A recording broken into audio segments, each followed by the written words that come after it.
আসসালামু আলাইকুম। আপনাদের মাঝে খুবই ঝটপট মজাদার ডিমের দুটো রেসিপি আজকে শেয়ার করব।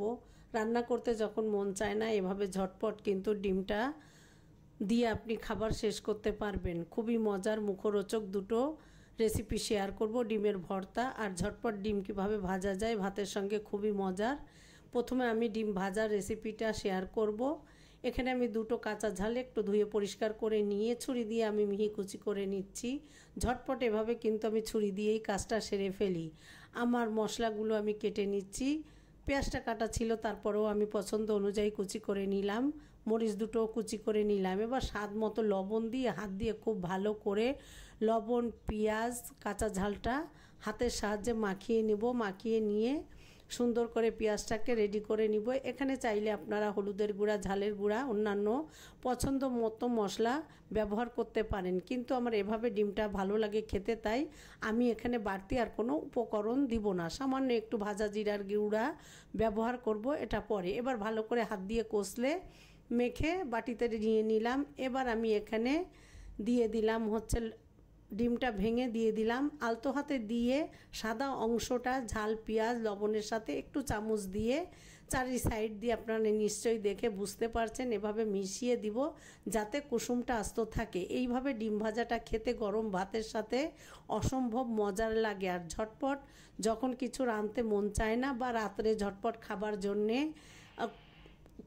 রেডি করি, তখন কিন্তু আমি এভাবেই ডিমটা ভাজি। আর এই ডিম ভাজাটা কিন্তু আমার পরিবারের ছেলেমেয়ে সবারই অনেক বেশি পছন্দের। এবার আমি চুলা একটা পাত্র দিয়ে তেলটা গরম হলে 4 টেবিল চামচ পরিমাণ তেল দিয়ে এবার ডিমটাকে আমি দিয়ে ঢাকনা দিয়ে 1 মিনিটের মতো রেখে আমি ঢাকনাটা তুলে খুন্তির সাহায্যে এবার ডিমটাকে উল্টে দিচ্ছি। এর আগে কিন্তু আমি উপর থেকে একটু ভাজা জিরার গুঁড়া দিয়েছি। এই জিরার গুঁড়াটা দিলে কিন্তু ডিমের ফ্লেভারটা অনেক বেশি সুন্দর আসে। আপনারা দেখেই বুঝতে পারছেন ডিমটা আমার কতটা সুন্দর ভাজা হয়েছে। এবার উল্টে দিয়ে আমি আরও 1 মিনিটের মতো রেখে, সাথে ছিল ফুলকপি আলু ভাজি আর গরম গরম ডিম ভাজা। দারুণ স্বাদের, কিন্তু এভাবে একটু ঘি দিয়ে খেয়ে দেখবেন, অনেক বেশি স্বাদের হয়। এবার আমি ডিম ভর্তাটা করব। এখানে আমি দুটো সিদ্ধ ডিম নিয়েছি। আসলে এই ডিম সিদ্ধটা সবাই আমরা পারি, তাই এটা আর আমি নতুন করে দেখালাম না। আমি খোসাটা ছাড়িয়ে নিয়েছি। এখানে 4টা শুকনা মরিচ আমি একটু সরষের তেলে ভেজে নিয়েছি কিছুটা কাঁচা পেঁয়াজ কুচি করে নিয়েছি। চাইলে আপনারা বেরেস্তা করে নিতে পারেন। স্বাদ মতো লবণ দিয়ে দিলাম।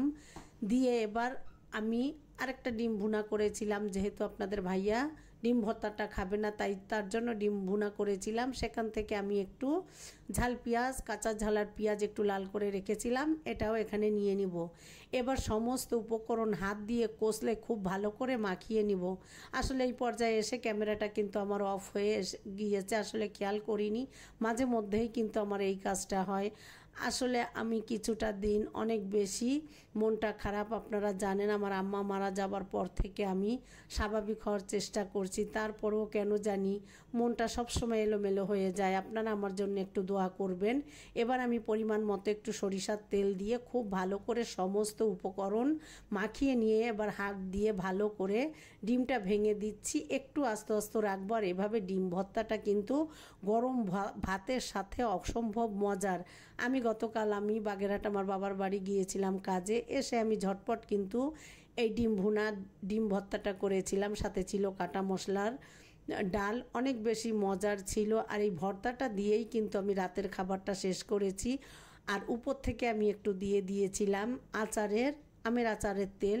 এটা দিলে কিন্তু ডিম ভর্তাটায় অন্যরকম একটা ফ্লেভার অ্যাড হয়। আপনারা হয়তো দেখে বুঝতে পারছেন কতটা লোভনীয় হয়েছে। আমি কিন্তু এভাবে ডিম ভর্তাটা করি আর অনেক বেশি স্বাদের হয়। আপনারা এভাবে যারা খেয়েছেন তারা তো জানেন, আর যারা খাননি এভাবে করে খেয়ে দেখবেন, অনেক বেশি মজার। এবার আমি একটু পরিবেশন করে দেখিয়ে দিলাম। অনেক বেশি সুস্বাদু ঝটপট একটা রেসিপি, ডিম যারা পছন্দ করে তাদের জন্য। ভালো লাগলে আপনারাও এভাবে করে খেয়ে দেখবেন। সবাই অনেক বেশি ভালো থাকবেন, আমার জন্য দোয়া করবেন। আসসালামু আলাইকুম।